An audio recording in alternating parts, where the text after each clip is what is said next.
Tuomet laba diena visiems prisijungusiems ir pradedame 2025 m. sausio 15 dienos savižudybių ir smurto prevencijos komisijos posėdį. Posėdis vyksta nuotoliu. Ir prieš perinant prie klausimų, norėčiau priminti posėdžio dalyviams, kad nepamirštumėt prieš pasisakant įsijungti mikrofoną ir išjungti mikrofoną, jeigu nekalbate. Šiandien turime gerbiamų svečių iš Sveikatos apsaugos ministerijos, poną Igną Rubiką, psichikos sveikatos skyriaus vedėją, turime Higienos institutą atstovus, savižudybių prevencijos politikos tarybos narės. Tai labai norėčiau padėkoti Jums už Jūsų aktyvumą, prisijungiant prie mūsų posėdžio. Ir tuomet galima pradėti nuo pirmojo darbotvarkės klausimo, tai yra posėdžio darbotvarkė tvirtinimo. Informacija buvo persiųsta visiems elektroniniu paštu. Ar galima bendrų sutarimų pritarti? Darbotvarkėje neturim jokių pakeitimų, pasiūlymų. Pritarta. Ačiū labai. Ir tuomet antrasis klausimas, kuriam skiriame faktiškai pagrindinę laiką mūsų posėdžio metu. Tai yra savižudybių tendencijos, rizikos veiksniai ir prevencija. Kaip rengiamasi įgyvendinti vyriausybės programoje numatytus tikslus savižudybių prevencijos, psichikos sveikatos stiprinimo ir paslaugų prieinamumo sritise. Tai labai ačiū dar kartelį prisijungusiems svečiams ir tuomet galėčiau perduoti žodį gerbiamam ponui Ignui. Prašau. Labai dėkoju už suteiktą žodį, tai sveiki visi gerbiami komiteto nariai, pirmininkė. Norėčiau iš tikrųjų galbūt paprašyti galimybės Higienos institutui pristatyti apie statistiką, nes mes kaip ir pasiskirtėm, kad pirmą klausimą jie yra pasirengę, o paskui jau kitus klausimus jau aš tada atliepsiu. Tai galim. Žinoma, tuomet perdodam žodį Higienos institutui. Prašau. Labą dieną, aš pristatysiu.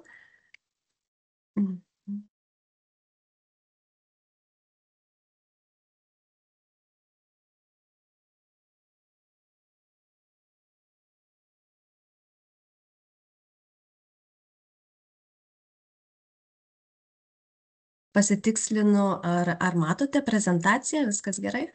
Puikiausiai matom, ačiū.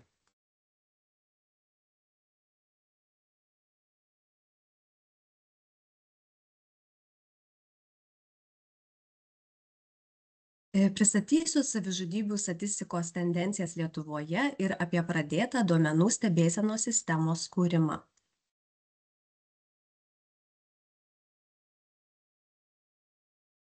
Pastarąjį dešimtmetį Lietuvoje savižudybių skaičius tendencingai mažėjo ir rodiklis 100 000 gyventojų sumažėjo kone perpus, išskyrus 2023 metus, kai savižudybių skaičius šiek tiek padidėjo. Tais metais Lietuvoje iš viso nusižudė 562 asmenys. Kol kas 2024 metų pilnų savižudybės atvejų duomenų nėra, todėl dar anksti prognozuoti, kokie bus praėjusių metų rodikliai. Nepaisant savižudybių skaičiaus mažėjimo, Lietuva yra viena iš daugiausia savižudybių tenkančių 100 000 gyventojų turinti ES šalis.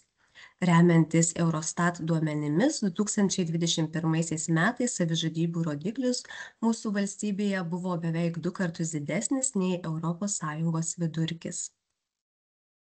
Remiantis Higienos instituto duomenimis yra žinoma, jog Lietuvoje savižudybių skaičius tarp vyrų yra reikšmingai didesnis nei tarp moterų.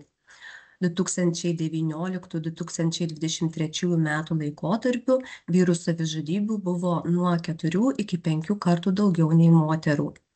Beje, toks lyčių savižudybių rodiklių skirtumas yra vienas didžiausių Europoje. Kita ypatybė ta, jog Lietuvoje savižudybių skaičius aukščiausias tarp vyresnio amžiaus žmonių. 2019–2023 metais didžiausi savižudybių rodiklių vidurkiai buvo 85 ir vyresnių 75–79 metų bei 70–74 metų amžiaus grupėse. 2023 metais didžiausi savižudybių rodikliai buvo 75–79 metų grupėje, taip pat darbingo amžiaus žmonių grupėje, tai yra 50–54 metų amžiaus grupėje. Dar vienas rodiklių netolygumas stebimas tarp nusižudžiusiųjų kaimo ir miesto gyventojų. 2019–2022 metais Lietuvoje apie 1,5 karto didesnis savižudybių rodiklis buvo asmenų gyvenančių kaime nei mieste. 2023 metais šis skirtumas dar labiau padidėjo ir siekė 1,9 karto.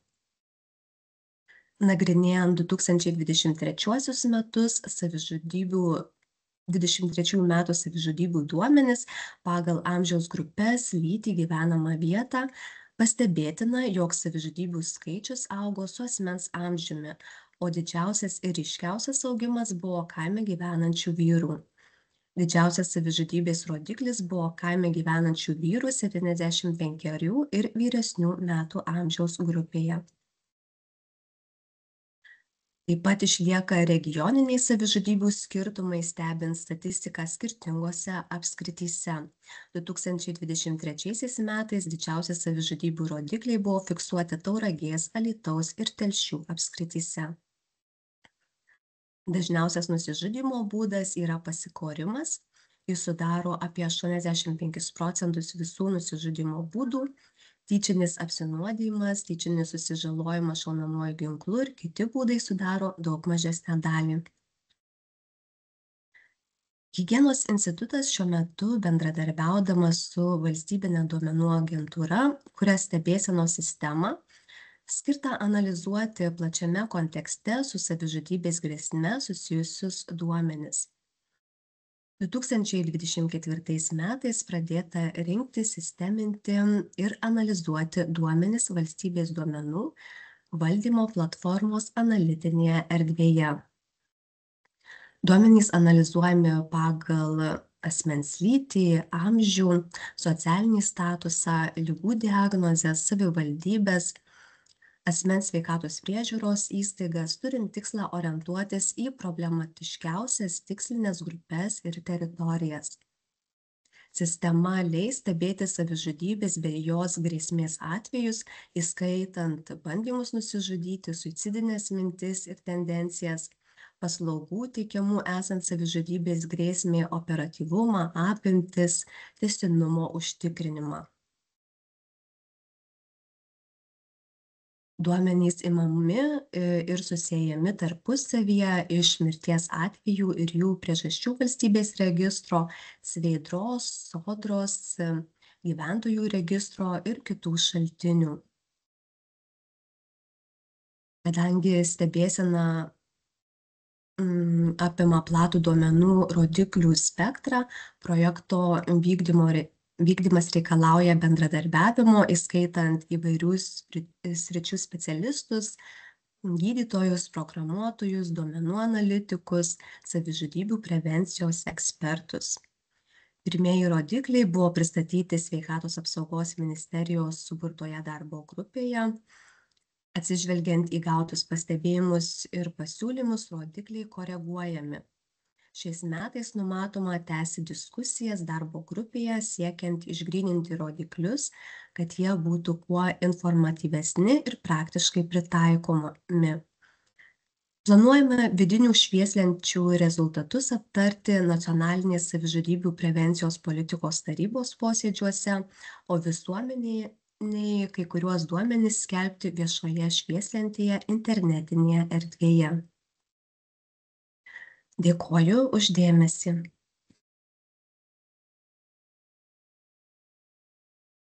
Labai ačiū. Gal turite klausimų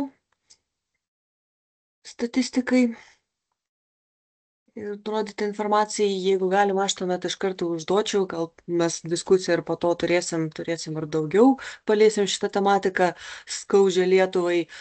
Bet gal jūs galėtumėte atsakyti į klausimą, kasgi lėmė 23 metų padidėjimą savižudybių skaičių, Galbūt jau turime ir pirminę informaciją dėl 24 praėjusių metų, ar tas tendencija laikosi, ar kol kas neturim dar tokios informacijos. Dar kol kas 2024 metų duomenų pilnų nėra, tad spėlioti, dar būtų per anksti. Ir kol nesulauksime jų, sunku ir pasakyti, ar 23 metų buvo čia vienkartinis atvejis, ar kažkokia tendencija. Matau, kad Ignas kelia ranką, galbūt papildys. Ir mano kolega irgi kelia ranką. Ir dar toks klausimas, jeigu galima, grįžkit prašau į penktąją skaidrę, nes aš pastebėjau, kad rizikas veiksniai buvo ne tik tai vyresnių žmonių, bet ir blogėjantis rodikliai buvo fiksuojami ir jaunesnių kategorijai, maždaug nuo 24 berods metų iki 40 metų, nuo 25. Būtent praėjusiais metais iššovė nuo 25, nuo 30, nuo 35 ir jau praktiškai iki 44 metų. Gal yra ir tam pirminės priežastis, ar tai yra susijęs su kitom su priklausomybėm, ar nėra tokios analizės? Būtent šių metų tyrimų tokių nėra atlikta, tačiau savižudybė yra kompleksinis reiškinys, jį reikia žiūrėti plačiai ir yra tikrai skirtingos priežastys, tai gali būti ir psichinės, gali būti įvairūs sveikatos sutrikimai ir alkoholio vartojimas ir panašiai.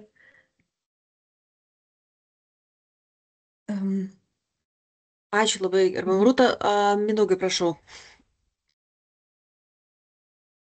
Ačiū labai. Tai aš norėjau irgi su statistika susijusi klausimą, galvoju, gal plačiau diskusija bus po visų pranešimų, bet specifiškai tik tais dėl statistikos klausiu. Tai aš šiek tiek dar naudinga buvo paskaitinėti ir tokio nacionalinio savižudybių prevencijos veiksmų 2024 metų plano dokumentą ir jame ten yra statistika įtraukta kaip viena iš problematiškesnių šiaip klausimų, kaip tokią patikimą statistiką turėti. Tai aš nežinau, kokia ta situacija yra, ar tarkim tie gerėjantis rodikliai, kuriuos matom, kad jie yra bendra tendencija geresnė, ar jie nėra susijęs su tuo, kad ta statistika šiek tiek gali būti iškreipta, kad, kaip pavyzdžiui, minimas tokios priežastis, kad ten, kur randami ar kaip ikiteisminio tyrimo institucijos, jos, tarkim, nebeanalizuoja, kokia ta mirties priežastis buvo, jeigu tai nebuvo nusikaltimo sudėties.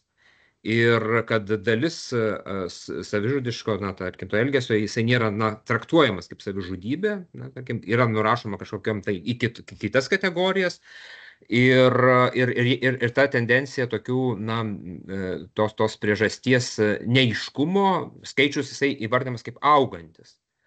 Tai ar galėtumėt šią vietą pakomentuoti ir kas konkrečiai, nes aš matau, kad ir vyriausybės programoje yra tarsi numatyta, čia gal kito daugiau jau pranešimo klausimas aptarta statistikos gryninime, tokiame einamuoju metu ir panašiai, ar koks tas pokytis numato, nuo kokių veiksmų tikėtina iš vyriausybės, iš institucijų galima tikėtis tos patikimesnės statistikos išgryninimo, ar čia kažkokie pokyčiai numatomi?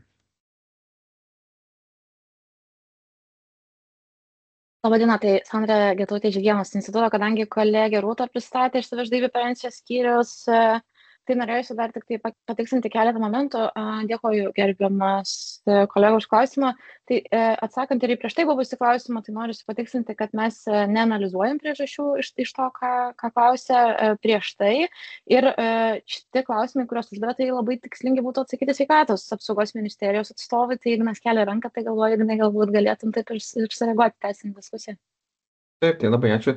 Tai iš tikrųjų, manau, kad visi yra labai geri klausimai. Kalbant, turbūt pradedant nuo to galbūt paskutinio dėl tų nepatikslintų mirties priežasčių, tai aš atsiversiu, jei galima, irgi iš to paties nacionalinio plano.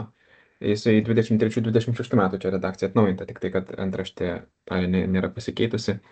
Tai iš tikrųjų, ką mes matome va čia grafike, ką mokslininkai iš tos ryties identifikuoja, su kuriais tardamiesi mes ir identifikavom tas nepatikslintas priežastis rinkdami planą, yra tam tikros mirties priežasčių grupės, po kuriomis gali būti, kad slepiasi savižudybės.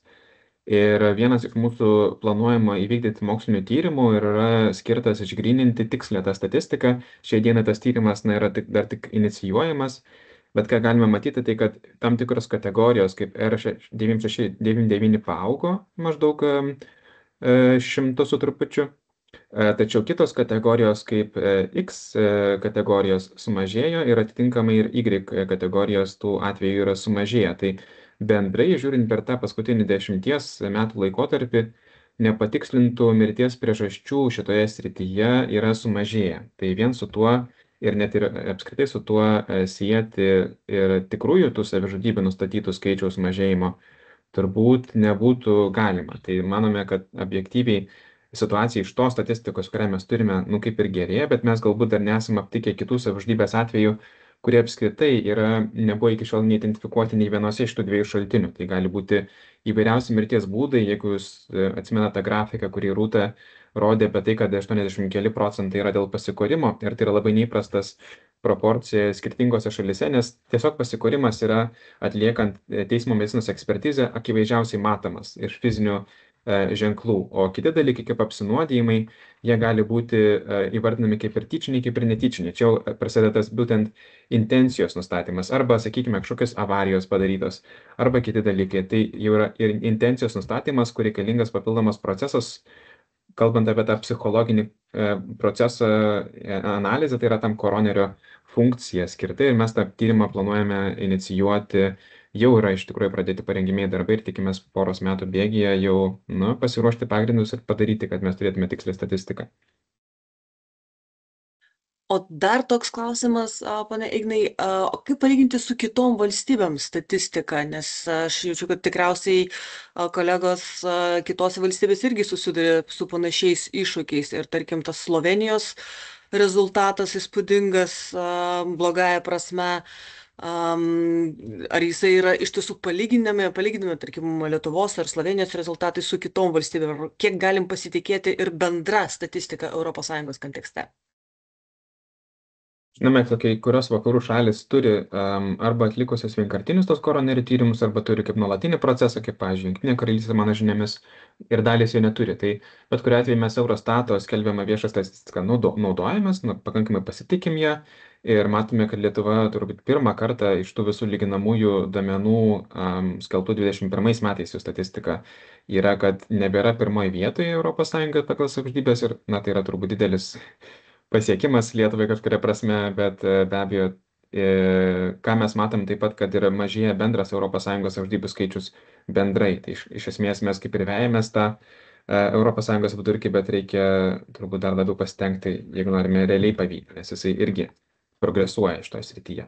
25 metai tai yra 4 metai po to, kai paskelbtis tas paskutiniai lyginamieji duomenys, tai manau, kad gal dabar situacija yra netgi dar geresnė, nes Lietuvoje tas mažėjimas tikrai yra labai ženklus.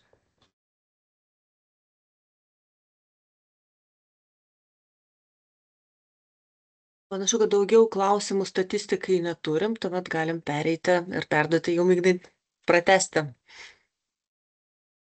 šią temą. Ačiū. Aš pasidalinu skaidrėmis ir duokite žinią, jeigu nesimato arba nesikeičia skaidrės.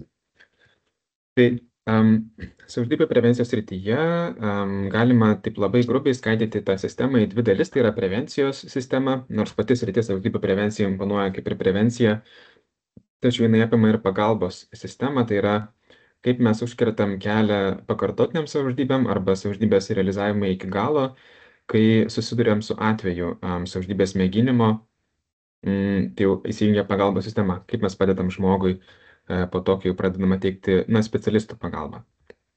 Ir apie tai irgi pakalbėsiu. Kalbant apie prevencijos sistemą, būtent, jinai susideda iš daugybės komponentų, čia yra įvardinti tokie susiję labiausiai būtent su savižudybių prevencijos tema, nekalbant apie bendrus komponentus.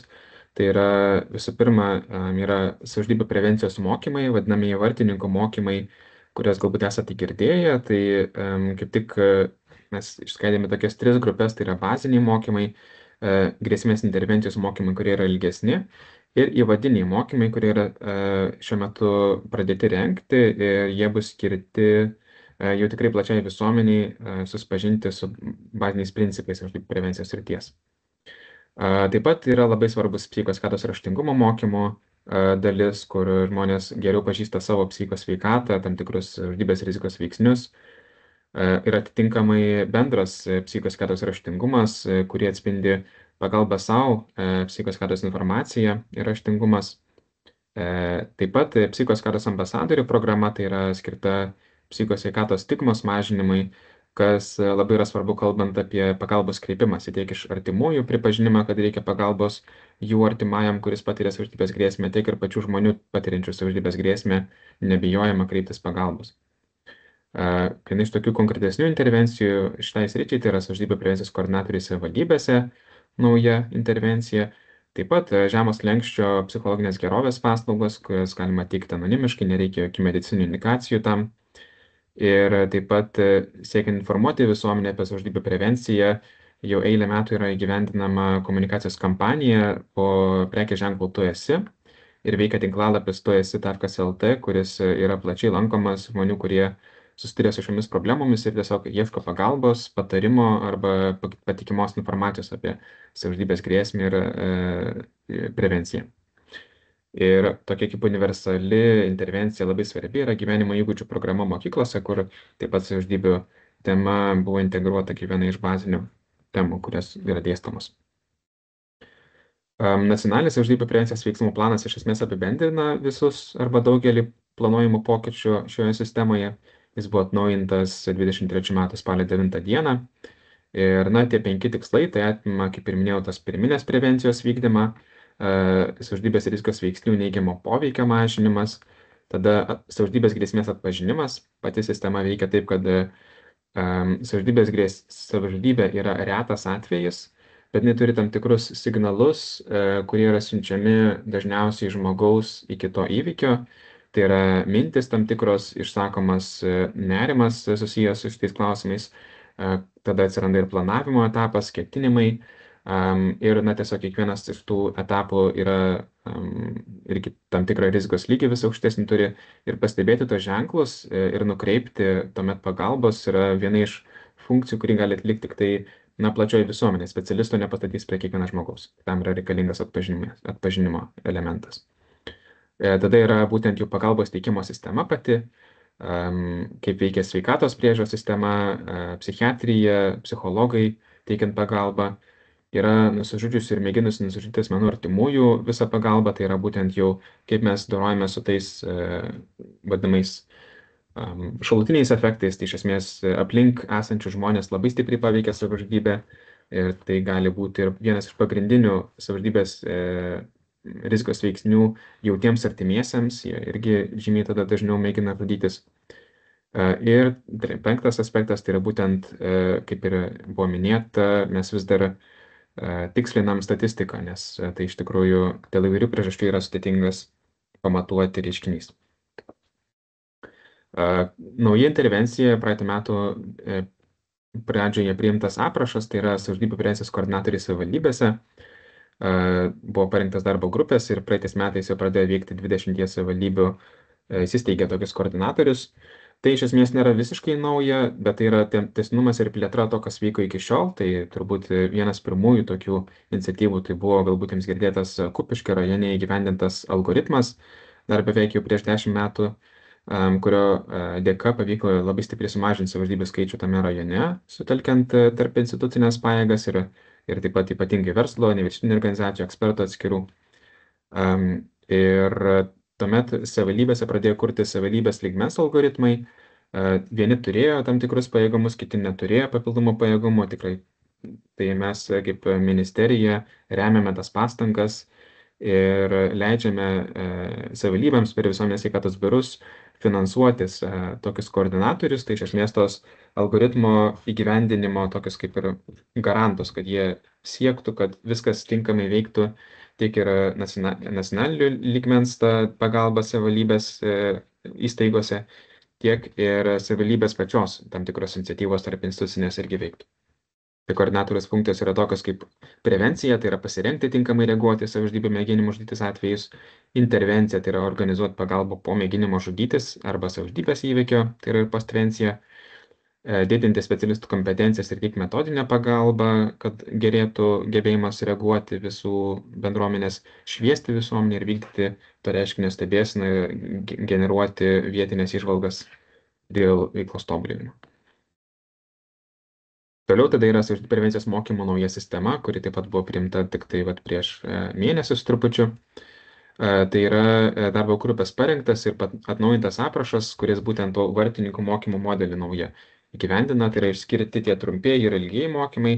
Ilgieji mokymai yra skirti specialistams arba žmonėms, bendruomenių lyderiams, kurie dažniausiai kasdien susiduria su, kasdieniam darbe, tai yra įprastam darbe susiduria su žmonėmis, kurie patiria savižudybės grėsmę arba aukščiausios rizikos grupėmis. Baziniai mokymai yra skirti platesniai grupiai ir dar tie vadinami įvadiniai mokymai, kurie bus pagal planą, tai 90 minučių trukmės online mokymai, kurias galės baigti šiaip bendrai organizacijos, kurios norės skatinti daugiau dėmesio šitai sričiai, bendruomenės, atskiri individai, tai bus nemokami ir kokybiški mokymai būtent plačiai visuomeniai. Ir paskui jau dar aukštesnį lygį tai yra ta komunikacijos kampanija, kuri skirta jau visiškai kiekvienam žmogui, kuris skaito žiniasklaidą arba žiūri televiziją arba radiją. Tai 23 metais virš 4000 asmenų dalyvavo, praėjusių metų statistikos dar neturime, turėsim turbūt už gerą mėnesio.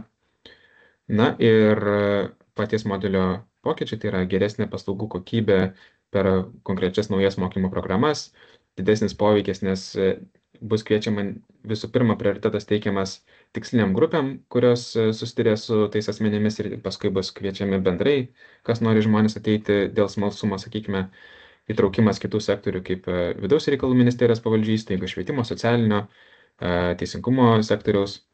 Taip pat, kaip ir minėjau, įvadinių mokymo modelis, žinių atnaujinimo sistema, kad neužsimirštų kompetencijos.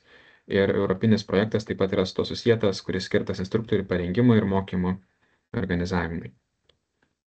Kiti pokyčiai yra atlikti darbai per paskutinius 2 metus būtent prevencijos sistemoje, tai yra gana svarbi sistemos dalis yra mobiliųjų psichologinių krizių komandos, tai buvo užtikrintas paslaugų tęstinumas ir nuo 24 metų pradėtos teikti konsultacijos dėl savižudybės grėsmės. Taip pat savižudybių prevencijos tema, kaip ir minėjau, integruota į gyvenimo įgūdžių formalaus ugdymo programą. Tu esi komunikacijos kampanija įgyvendinta per visuomenės sveikatos stiprinimo fondą, tu esi LT puslapio plėtra ir tęstinumas užtikrintas, pradėtas įgyventi ES lėšomis finansuojamas projektas, kaip tik sutartis buvo, kiek žinau, pasirašyta prieš keletą savaičių Higienos instituto. Ir ten bus įgyvenamas tiek tas koronerį mano minėtas tyrimas, tiek ir bus stiprinamas kompetencijos ir galimybės koordinatoriams savivaldybėse, vartininkų mokymai ir kiti aspektai, kurie padės tikrai šitą sritį paskatinti ir pastiprinti tas pastangas. Ir yra psichologinės gerovės paslaugos, tai yra psichologo vedamos grupiniai, individualūs užsiėmimai. Tai tikrai didelė jų plėtra įvyko per paskutinius irgi kelis metus, daugiau nei 2 kartus, ir tas irgi prisideda prie rizikos veiksnių mažinimo. Žmonės turintys psichologinės pagalbos poreikį turi galimybę gauti tą pagalbą gana greitai, su mažomis eilėmis ir be poreikio identifikuotis asmeniškai. Kalbant toliau, tai būtent ta pagalbos sistema, jinai apima jau labiau specialistų veiklos lauką.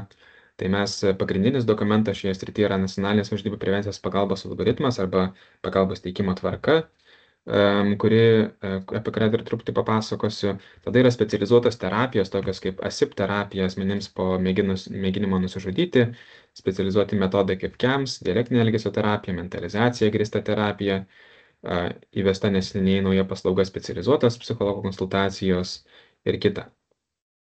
Labai svarbu vėlgi yra artimiesiems teikiama pagalba. Taip pat atliekamas psichosocialinis vertinimas, kad tiksliai nustatyti savižudybės grėsmę ir užtikrintesnę pagalbą prie pirminės psichikos sveikatos priežiūros įstaigų, mobiliosios komandos ir taip pat emocinės paramos tarnybos atlieka labai svarbią funkciją, nes tikrai didelė dalis žmonių, kurie turi minčių arba ketinimų, visų pirma, skambina tais telefonais, kurie yra prieinami visą parą. Na, kalbant jau apie tą psichiatrijos sistemą, tai yra tiek ir krizių intervencijos skyriai stacionaruose, tiek ir kitos paslaugos, kurios skirtos greitai reaguoti į įvykius. Ir būtent tas greitas ir operatyvus reagavimas, tai yra būtent mūsų to nacionalinio algoritmo pagrindas. Mes pradedam nuo to, kad yra identifikuojamas poreikis per pagalbos teikėjus arba tos vartininkus, kuriuos aš minėjau jau prieš tai, arba kitų būdų artimieji gali tiesiog identifikuoti savižudybės grėsmės poreikį. Ir kviečiama greitoji medicinos pagalba, kuri vietoje vertina, kiek yra ūmi ta savižudybės grėsmė, yra tam tikras algoritmas, kada jie turi pervežti į priėmimo skyrių arba į psichikos sveikatos centrą, arba palikti namie, jeigu ta grėsmė yra maža ir yra saugu palikti. Yra psichikos sveikatos centras, kuris atlieka psichosocialinį vertinimą, vėliau užtikrina atvejo vadybą testinę. Taip pat skubios pagalbos skyriai, tai yra priėmimo skyriai, turi labai svarbią funkciją atliekant psichosocialinį vertinimą ir įvertinant tą pirminę grėsmę čia ir dabar ir dokumentuojant ją, tam, kad būtų galima sudaryti pagalbos planą, žinoti, ar žmogui iš karto reikia stacionarizuoti, ar jį galima išleisti namo ir tada kviesti jau kitą dieną atvykti į psichikos sveikatos centrą ambulatoriniai priežiūrai testiniai. Na ir tada yra specializuotos pagalbos metodai, tokie kaip mano minėti ASIP arba kitos terapijos jau skirtos, mažinti priežastis. Tai iš esmės ne tik čia ir dabar tą grėsmę mažinti, bet ir mažinti tendenciją turėti savižudiškų minčių arba ketinimų. Ir stebėsenos sistemos reglamentavimas, ką Rūta trumpai buvo paminėjusi, irgi yra labai svarbi dalis. Tai čia aš galbūt neišsiplėsiu, bet pačiam algoritme yra išgrynintos pagrindinės savokos, apie kurias mes kalbam, tai savižudybės grėsmė, ketinimas žudyti, savižudiškos mintys, tyčinis žalojimasis. Tai yra būtent tos savokos, kurios yra turbūt svarbu čia nesusipainioti, nes jos skirtingus dalykus nusako ir skirtingi tada yra reagavimo būdai. Mobiliosios komandos trumpai paminėjau, kad iš tikrųjų užtikrintas paslaugų teikimas, bet taip pat 24 metais įvestas tokia nauja funkcija skambučių centro, kuris budi kiekvieną darbo dieną iki 7 vakaro ir taip pat šeštadieniais konsultuoti žmonės, kurie patiria arba savižudybės grėsmę, arba artimuosius, kurie susiduria su savižudybės grėsme, dėl to, kaip reikia reaguoti į tas situacijas, nes mes gaudavom ir gyventojų skundų, ir skambučių, ir tikrai gaunam indikacijų, kad ne visada visuomenė yra aišku, kaip geriausia yra užmėgsti ryšį su žmogumi, kaip geriausia paklausti, kaip prieiti. Žmonės dar turi tų mitų, kad negalime klausti tiesiogiai apie savižudybę, nes tai paskatins nusižudyti ir kitų dalykų. Tai iš tikrųjų tai yra kvalifikuoti psichologai, kurie žino, kaip reikia reaguoti ir prireikus gali suteikti tą kvalifikuotą patarimą. Čia ir dabar kaip ir reikia. Tai tik prasidėjo, tai galbūt tas žinomumas nėra didelis ir praeitais metais 36 skambučiai būtent šiuo klausimu buvo padaryti. Bendrai pats skambučių centras per 23 metus turėjo apie 260 tikslinių skambučių, praeitais metais jau dvigubai daugiau ir nustatė virš 2000 krizinių įvykių paveiktų asmenų, o 24 metais jau virš 4000. Tai matome, kad tas paslaugų spektras plečiasi ir atitinkamai veikia ir mobiliųjų psichologinių krizių įveikimo komandos, kurios jau vietos lygmenių vyksta įvykio vietoje, jeigu reikia teikia testinę krizinę pagalbą psichologinės krizės atveju arba testinę pagalbą paskui jau, jeigu reikia kažkaip valdyti tas postvencinių pagrindų, valdyti tas pasekmes. Specializuota psichologinio konsultavimo paslauga yra gana naujas fenomenas, tai praeitą metų Liepos 1 įsigaliojo aprašas, dar neįsivažiavus paslauga. Ir jinai yra skirta vėlgi adresuoti vieną iš tokių tikrai svarbių savižudybės grėsmės rizikos veiksnių. Tai yra įvairios somatinės ligos arba lėtinis skausmas, neurodegeneracinės ligos, onkologinės ligos arba tam tikri traumuojantis įvykiai, kurie žmonėms labai stipriai pakeičia gyvenimą ir dažnai kartu su tuo ateina ir depresijos simptomai, mintis apie savižudybę. Tai šita psichologinė konsultavimas yra pritaikytas tam, kad padėti žmogui pergalvoti savo matyti gyvenimą, aplinkybės ir prisitaikyti psichologiškai prie jų. Ir tai čia yra vienas iš tokių svarbių funkcijų, kurie prisideda prie savižudybių prevencijos, bet taip pat yra ir konkrečiai asmenims, kurie patiria savižudybės grėsmę, yra galimybė gauti įvairias intervencijas orientuotas būtent jau į minčių ir ketinimų mažinimą. Vienas iš tokių irgi svarbių pokyčių buvo į psichikos sveikatos centrus atnešti savižudybių prevencijos temą, nes iš tikrųjų anksčiau nebuvo motyvuoti finansiškai jie ir to didelę dalimi nedarė. Tai 23 metais pavyko padidinti to psichosocialinį vertinimą, kuris šiaip jau užima ilgai, jis gali užimti iki 1,5 valandos, labai individualus, gilus pokalbis su asmeniu, kas lėmė, sakykime, mėginimą žudytis arba savižudiškas mintis, kokie yra apsauginiai veiksniai, kokie yra rizikos veiksniai, kas atsitiko ir panašiai. Tai tą procesą tikrai užima laiko atlikti ir mes apie 8 kartus padidinom įkainį iki 48 eurų už tokį vieną paslaugą. Ir tas padėjo mums 3,5 karto padidinti tų paslaugų kiekį, būtent psichikos sveikatos centruose, apie 1500 buvo atlikta praeitais metais jau tokių intervencijų. Ir po to gali sekti jau ta vadinama savižudybės grėsmę išgyvenančių asmenų priežiūra. Tai yra atvejo vadybos principų operatyviai teikiama pagalba. Tai yra per 6 konsultacijos, per 6 savaitės, į kurią eina psichiatro, psichologo, atvejo vadybininko konsultacija, kitų specialistų pagalba, tam, kad iš karto po grėsmės nustatymo žmogui būtų teikiama nepaleidžiamas, tiesiog nebūtų 2 mėnesių tarpo, per kurį dažnai žmogus pametamas ir tada ir įvyksta pakartotinės savižudybės atvejai. Tai turėjome apie 650 atvejų praeitais ir užpraeitais metais tokių. Na ir mano minėta ASIP terapija, tai yra įrodymais grįsta terapija, rekomenduojama visiems, kas mėgino nusižudyti, jinai yra pagrįsta tokia naratyviniu savo istorijos permąstymu, tai yra žmogus filmuojamas, kaip jisai pasakoja savo savižudybės arba mėginimo žudytis istoriją. Ir paskui tas filmuota medžiaga yra kartu su psichologu kvalifikuotu, aptariama, reflektuojama, identifikuojamas tam tikros kritiniai etapai, žingsniai ir sudaromas planas, kaip tą galima padėti išvengti ateityje. Ir paskui vyksta tam tikra testinė komunikacija su terapeutu. Tai bandome dabar paskutinius 2 metus bandėme nacionaliniu mastu išplėsti terapiją, specialistai jau baiginėja mokymus, šiais metais dar planuojame stacionaruose apmokyti dar daugiau specialistų, nes ASIP terapijos taikymas bus privalomas visose psichiatrijos stacionaruose nuo šių metų rugsėjo 1 dienos. Ir taip pat ir jeigu ambulatoriškai nori atlikti, tai yra būtent ta mano specializuoto psichologinio konsultavimo paslauga pritaikyta šito ASIP terapijos teikimui. Ir tos galimybės yra sudarytos. Turbūt turėčiau čia paminėti ir bendrą psichikos sveikatos priežiūros pertvarkos arba reformos kontekstą, nes vis dėlto savižudybės grėsmė dažnai yra susijusi su psichikos elgesio sutrikimais, ar tai būtų depresija, ar šizofrenija, ar kitos būklės. Ir čia labai svarbu, kad bendruomeninių paslaugų prieinamumas didėja, tiek ir psichiatrijos dienos stacionarų, tiek ir gydymo bendruomenių mobilių komandų. Atvejo vadyba visose psichikos sveikatos centruose atsiras nuo šių metų vidurio, o vaikams ir paaugliams yra irgi didėja paslaugų prieinamumas, nes kiekvienam psichikos sveikatos centre, tiksliau ne kiekvienam, bet psichikos sveikatos centruose bus nuo šių metų vidurio bus pradedamos kurti tarpdalykinės specialistų komandos, kur bus vaikų ir paauglių psichiatras kaip komandos vadovas, bet bus psichologai, socialiniai darbuotojai ir kiti specialistai, kurie padės spręsti vaikų ir paauglių psichikos sveikatos iššūkius.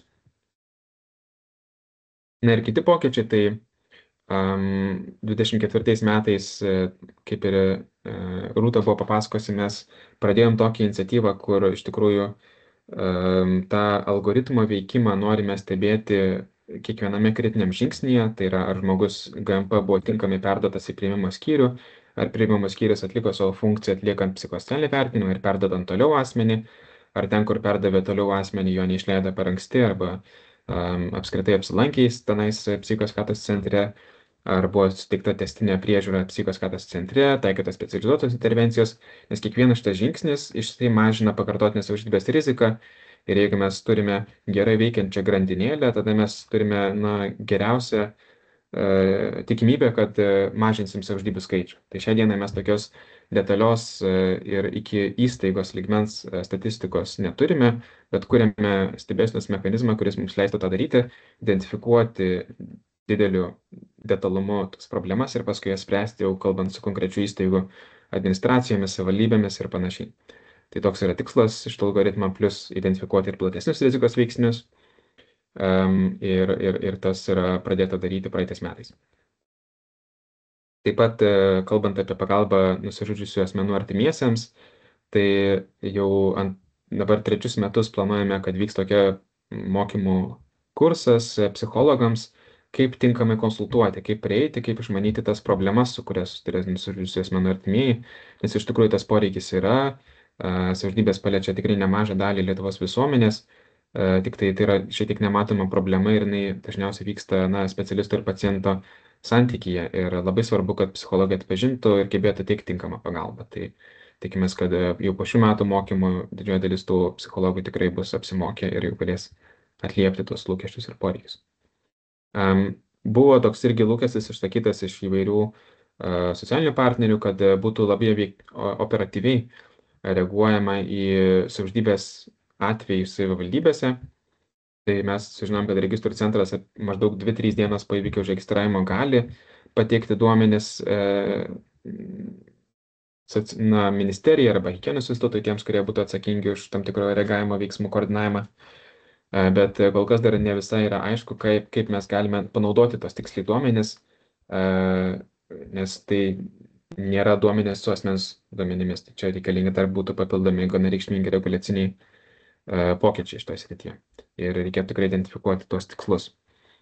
Vienas iš jų yra pagalba artimiesiems, pavyzdžiui, kas tikrai yra vienas iš mūsų tokių lūkesčių. Taip pat yra atnaujinama SPBI ir išankstinio pacientų registravimo sistemos, kurios padės šiek tiek geriau suvadybinti procesą, nes dažnai pacientas yra pametamas, pavyzdžiui, išėjus iš stacionaro išleidus, nenueina iki psichikos sveikatos centro ir būna tų pakartotinių savižudybių po išleidimo iš stacionaro dėl to, kad stacionaras nenusiunčia informacijos apie psichikos sveikatos centro, galbūt jisai negauna tos informacijos, net kreipia dėmesio. Tai kadangi keliasi į elektroninę sistemą visi duomenys, tai bus daromi tokie pranešimai. Išrašius asmenį iš ligoninės, jeigu jam buvo nustatyta savižudybės grėsmė, tas centras, per kurio jisai prirašytas, iškart informuojamas. Ir jis turi pareigą per 2 darbo dienas, atrodo, susisiekti ir pakviesti asmenį į vizitą. Ir be abejo, tada jau jų yra atsakomybė užtikrinti atvejo vadybą ir motyvavimą atvykti. Na ir 24 metų pabaigoje atnaujinam psichiatrijos stacionarinių paslaugų teikimo tvarkos aprašą, kuriame numatėme, kad daug daugiau turi būti psichosocialinių paslaugų teikiama. Tai yra psichologo, socialinio darbuotojo, kitų konsultacijų, spręsti socialinės, psichologinės problemas, ne tik tai tą medikamentinį gydymą taikyti. Tai aktualu visiems pacientams, bet ir tiems, kurie atgulė į stacionarą dėl savižudybės grėsmės arba turi psichikos sveikatos būklių, kurios gali lemti vėlesnę savižudybę. Kalbant apie tos iššūkius, kurie mūsų vertinimo dar išlieka, tai yra, kaip ir minėjau, savižudybė prevencijos algoritmas sklandus veikimas, užtikrinti, kad visos grandys pilnai įgyvendintų savo pareigas ir funkcijas, ir kad būtų tarptautinis bendradarbiavimas tiek ir tarp nacionalinio lygmens įstaigų, tiek ir tarp vietinio lygmens įstaigų, ne tik sveikatos sistemoje, bet ir su socialinė pagalba, su seniūnijomis, su švietimo įstaigomis, jeigu tai yra kalba apie moksleivius, taip pat ir darbovietės, jeigu to prireikia ir taip toliau. Nuosekli ir priimtina pagalbos sistema savižudybės grėsmę patiriančių asmenų artimiesiems. Tai viena iš tų yra individuali pagalba kokybiška, kurią aš jau paminėjau, bet taip pat tikrai svarbus pagalbos formatas yra grupinė pagalba, tai yra savitarpio pagalbos grupės, tačiau yra labai sudėtinga jas suburti dėl tos egzistuojančios stigmos. Sužinoti taip pat labai yra svarbu ir pakviesti asmenų artimuosius į pagalbą ir apie tai, kokia pagalba yra prieinama, nes dėl asmens duomenų apsaugos dažnai mes nesužinome vis dėlto, kas yra tie artimieji, patys atsiskleisti ne visada nori dėl tos stigmos. Tai čia reikalingi irgi tam tikrai galbūt ir asmens duomenų perdavimo sprendimai. Na ir tas stigmos mažinimas, kuris leistų atviriau apie tai kalbėti ir artimiesiems nuimtų didelę naštą psichologinę, dėl to, kad jie patyrė kažką gėdingo. Savižudybių ir savižalos statistikos tikslumas, tai apie koroninį tyrimą paminėjau, bet savižala tai yra, kai neįvyksta iki galo savižudybė, bet yra mėginimas žudytis, kuris koduojamas irgi.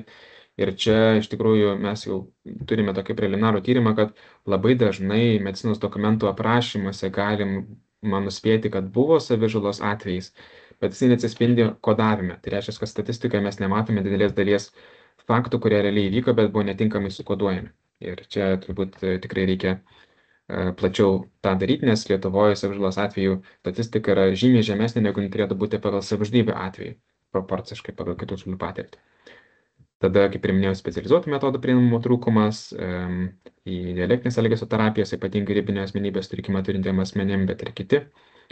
Vartininkų mokymų užtikrinimas pakankamumas turi įvairiuose sektoriuose, stigma egzistuojanti, tada savižudybių prevencijos koordinatoriai savivaldybėse, jų įgalinimas ir savivaldos vaidmens stiprinimas šiame procese, kad nebūtų tik tai sveikatos ministerijos reikalas. Na ir savižudybių prevencijos priemonių orientavimas į specifines, aukščiausios rizikos, tikslinės ir demografinės grupės. Tai kažkuria prasme turbūt šioje srityje mes po truputį pradedam eiti į kitą brandos etapą, kur bendrą pagalbos sistemą jau kaip ir turime, tačiau kadangi savižudybės yra gana retas atvejis, yra labai svarbu orientuoti ribotus resursus ten, kur rizika yra aukščiausia. Ir kaip nustatyti aukščiausią riziką ne tik tai teoriškai paskaičius mokslinis straipsnis, bet ir praktiškai populiacijoje. Tai yra tikrai sudėtingas klausimas, kuris remiasi tą individualią stebėseną, duomenų apdorojimą ir tinkamesnį skryningą ir panašiai. Tai vėlgi tai irgi yra tikrai iššūkis, kur turi eiti bręstanti savižudybių prevencijos politika. Kalbant buvo klausimas apie tai, kaip vyriausybės programoje, kokie rengiami veiksmai, tai aš čia tik tai išskyriau 2 veiksmus, kurie yra susijęs su savižudybių prevencija ir psichikos sveikatos stiprinimu. Tačiau, turiu pažymėti, kad šiuo metu yra rengiami ir derinami veiksmai sveikatos apsaugos ministerijai ir turbūt negaliu jų dar kol kas tiesiog viešai perduoti, nes jų dar nėra, jie kol kas yra tik derinami. Bet savižudybių prevencijos veiksmų planas toliau galioja ir ten išliekantis prioritetai irgi galioja, tai iš esmės esminės kryptis tai yra būtent ankstesniais skaidriai identifikuotų iššūkių atliepimas konkrečiais veiksmais. Ir tada paskutinė skaidrė apie savižudybių prevencijos tarybą trumpai. Tai 24 metais vasario mėnesį ji buvo įsteigta, vyko 4 posėdžiai, buvo aptarta nemažai temų, kuriuos čia neminėsiu, bet tai buvo ir 25 metam turbūt tarybos veiklos planas atlieps tiek ir vyriausybės programos prioritetus, bet ir tam tikros turbūt nuolatinės funkcijos tarybos, tai yra savižudybių prevencijos veiksmų plano įgyvendinimo ataskaita, einamųjų, tai yra sekančių 25 metų planų pristatymas, aptarimas, galbūt kažkokių akcentų, prioritetų susidėliojimas ir tada kasmetinės savižudybės statistikos ir susijusios statistikos kaip savižalos ir panašiai, paslaugų teikimo apžvalga ir analizė tam, kad galėtume pasidaryti tam tikras išvadas apie tai, kokioje situacijoje dabar esam.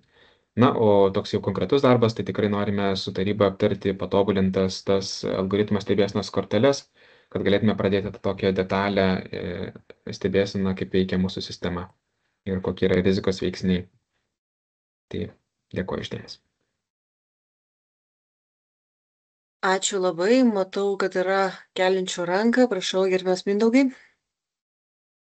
Ačiū labai už išsamų pristatymą, buvo pristatymai išsamus ir gal net ir per trumpą laiką daug klausimų labai apriepiantis ir matyti tokio gilumo dar būtų galima atskiruose momentuose aiškintis, bet aš turiu keletą klausimų ir vienas galbūt labiau yra toksai iš pristatymo ir patikslinantis, kaip veikia tie algoritmai pasiūlant pagalbą.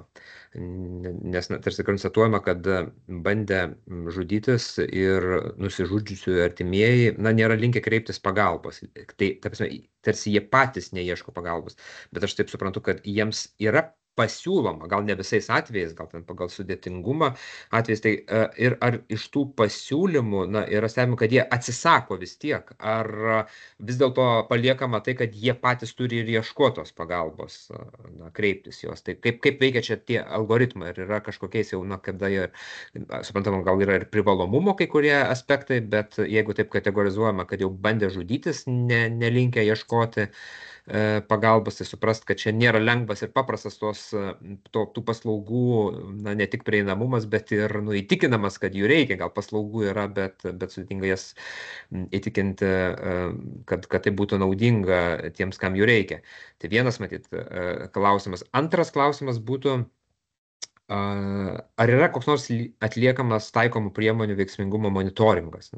Kas tikrai gali matyti veikia arba pradėjus taikyti, veikiant, nežinau, kitų valstybių patirtis, kaip nustatant, irgi tam tikras priemonės, pavyzdžiui, žiūrint ir tą pačią Lenkiją. Atrodo, visuomenė yra labai arti paprastai, šalia mes gyvenam, bet, daugiau negu dvigubai skiriasi statistika, tai reiškia kažkas, ką jie daro, ko mes nedarom, arba kas yra, kaip jau čia truputį dar grįžtant į tą statistikos lauką, bet nenukrypstant vien į statistiką, bet labiau turbūt yra, esmė akcentas apie monitoringą.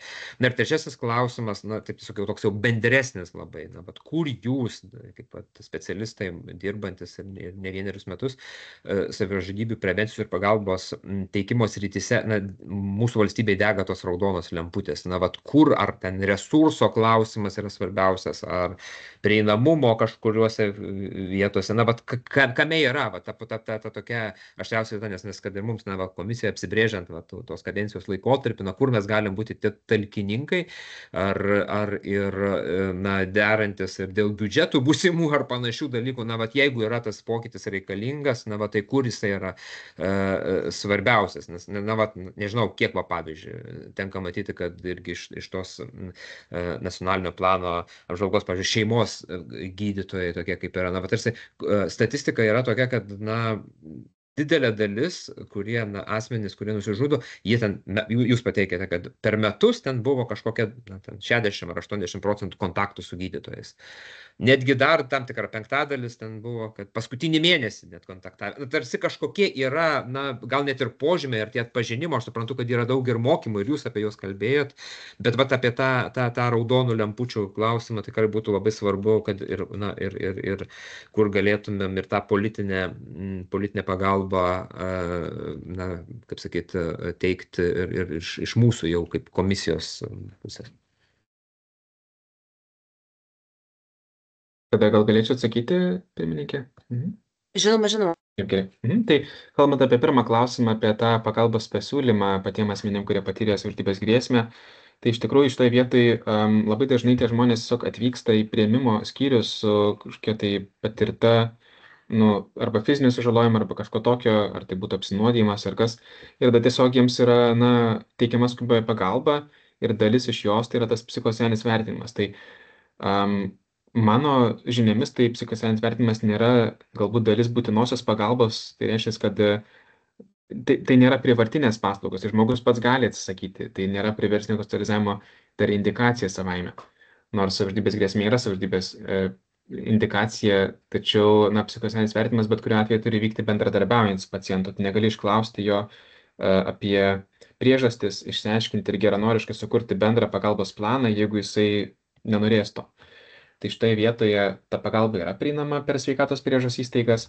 Kalbant apie tai, kaip jie yra pasiūloma, sakykime, turinčiam minčių žmogui, tai pačia atsiranda tada, bet dar nepatekusiam į priėmimo skyrių dėl jau čia ūmios krizės.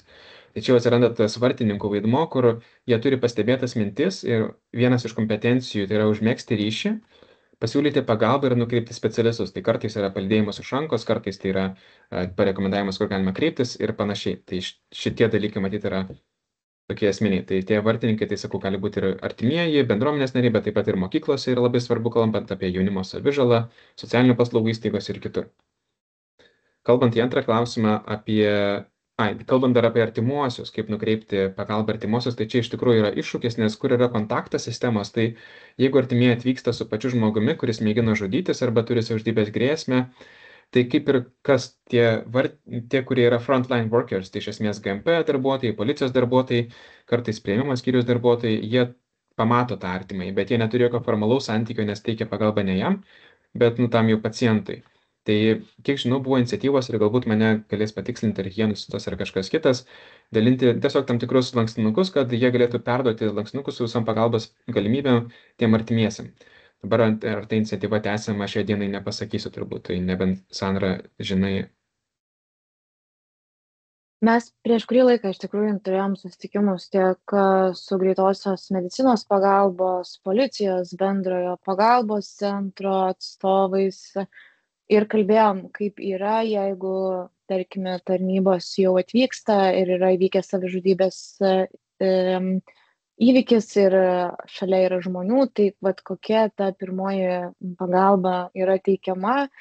Buvo anksčiau ta lankstinukų iniciatyva, esame įvairių iš tikrųjų komentarų susilaukę, kad vieniems specialistams svarbu ir užtikrinti asmenų saugumą, bet ne tą pirmąją pagalbą suteikti, kiti jaučiasi ne tiek žinantis, kaip tą pagalbą pasiūlyti, nes jau būna tas pirminis, pavyzdžiui, tikslas gyvybę išsaugoti. Tai žodžiu, tokio bendro sutarimo, kaip galėtų būti tas pagalbos pasiūlymas, nėra, nes labai skirtingai vyksta ir labai priklauso nuo asmenų, kurie atvyksta į vietą. Ir esame girdėję, kad savivaldybėse kartais policijos pareigūnai pasiūlo, kartais medikai tas pagalbos galimybės, kokios yra galimos artimiesiams, bet tai tikrai nėra kažkaip sureguliuota, sutvarkyta dalis ir tikrai matom, kad čia yra, ką galima būtų dar pasižiūrėti visiems bendrai nacionalinių lygmenių susitarti, o kaip turėtų būti.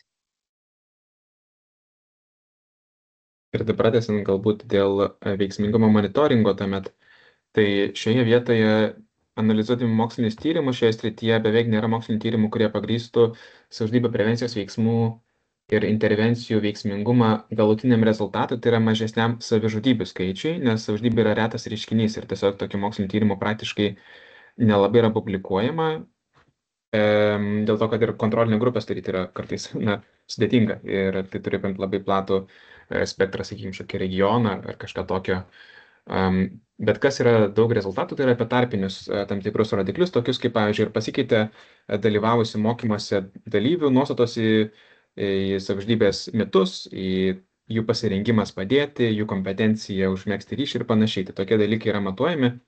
Mūsų Lietuvoje vykstančių mokymų taip pat yra apklausa pridėta prie būtent aprašo ir kiekvienas žmogus yra apklausiamas, kiek atsimenu prieš ir po.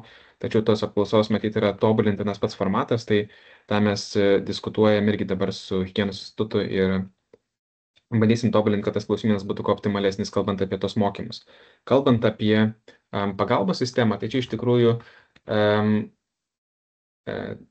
ekspertų konsensusas yra, kad jeigu algoritmas būtų įgyvendintas tinkamai iki galo, tada mes geriausias prielaidas darom padėti žmogui. Tai va šitoje vietoj vertinimas, kokia dalimi algoritmas veikia, tai yra mūsų vienas ir savižudybių prevencijos veiksmų plano rodiklių.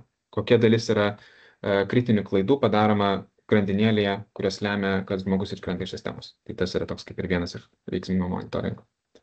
O dėl to, kur reikia daugiausiai pagalbos, tai aš galvoju, galbūt iš tikrųjų ir kiti ekspertai gali pasakyti, ir aš manau, kad tai būtų labai prasminga tema išnagrinėti sistemiškai kitam tarybos, būtent savižudybių prevencijos tarybos posėdyje, kad mes galėtume pateikti šiek tiek išsamesnį ir geriau apgalvotą, konsoliduotą poziciją šito klausimu.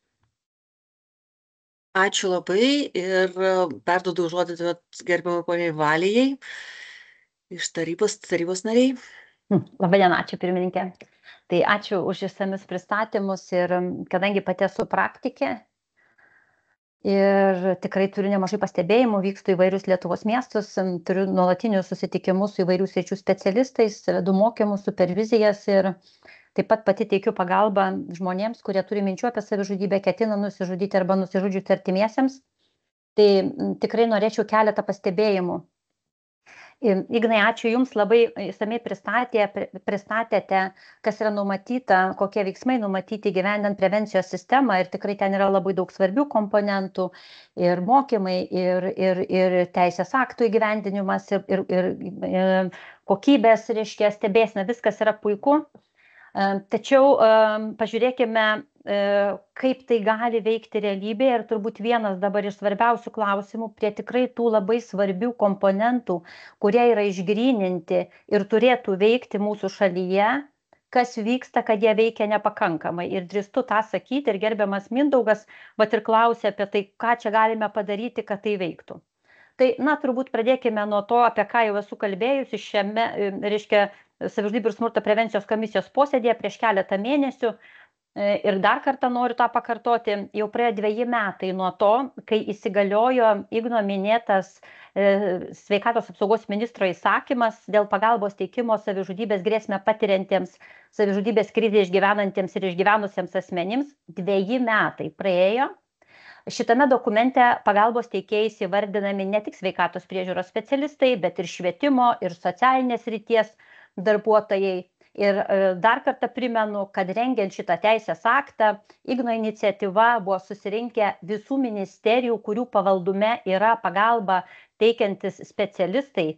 Ir buvo prašoma ir jie pažadėjo, kad po dokumento įsigaliojimo jie pasirūpins, kad jų pavaldžių įstaigų specialistai būtų susipažinę su šituo teisės aktu. Ir kai sako Ignas, kad reikia stebėti grandinėlės veikimą nuo GMP skambučio iki pabaigos, tai dabar yra klausimas, kaip patekti iki to skambučio.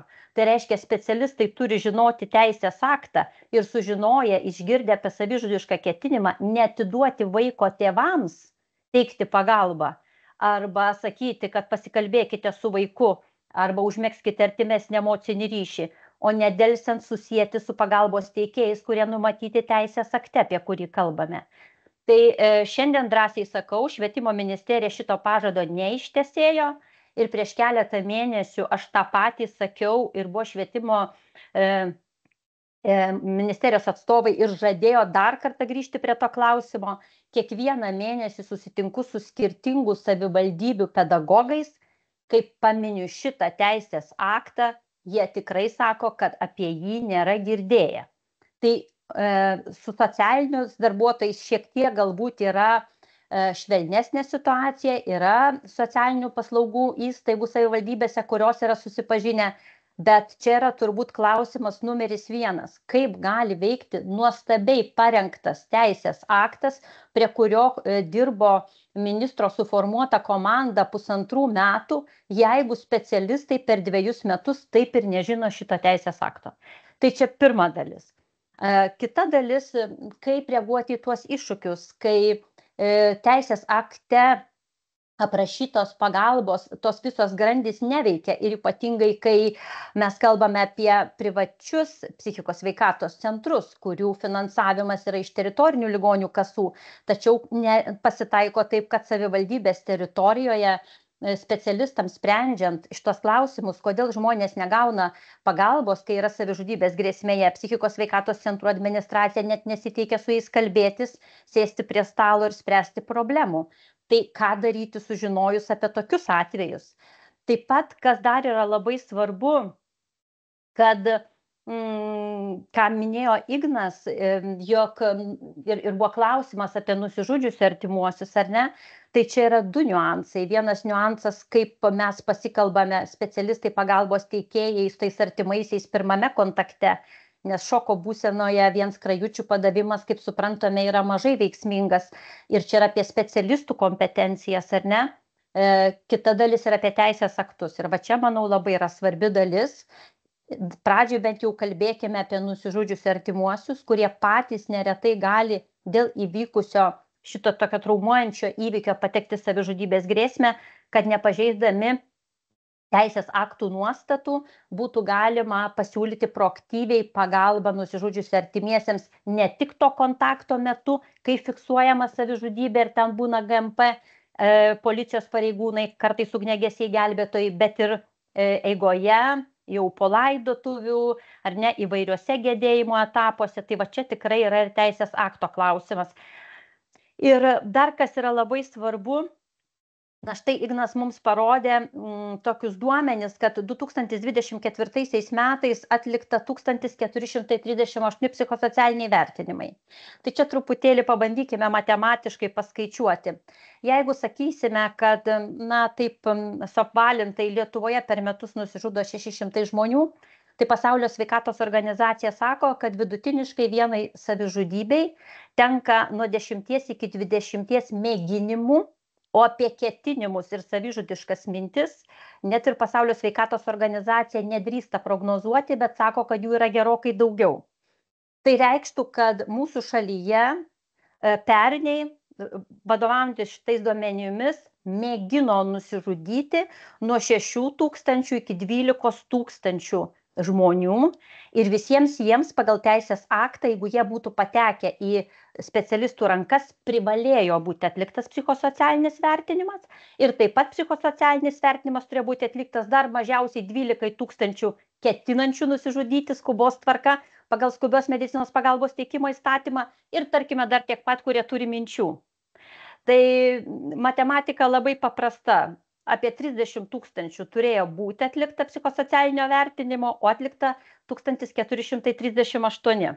Ir va čia turbūt ir yra labai svarbi dalis, kas vyksta ir be tų priežasčių, kurias išvardinau, kad specialistai nežino, nesupranta teisės akto, kad tie, kurie supranta ir bando susijęti, sveikatos priežiūros specialistai nepakankamai profesionaliai įgyvendina teisės akto nuostatas, bet aš manau, kad mes čia turime labai stipriai padirbėti, nes tikrai įdirbis yra padarytas didelis, kad pristatė Ignas ir labai daug numatyta priemonių, bet mes puikiai žinome, kiekviena priemonė veiksminga tiek, kiek ją įgyvendina žmonės, kurie turi įgyvendinti tą priemonę.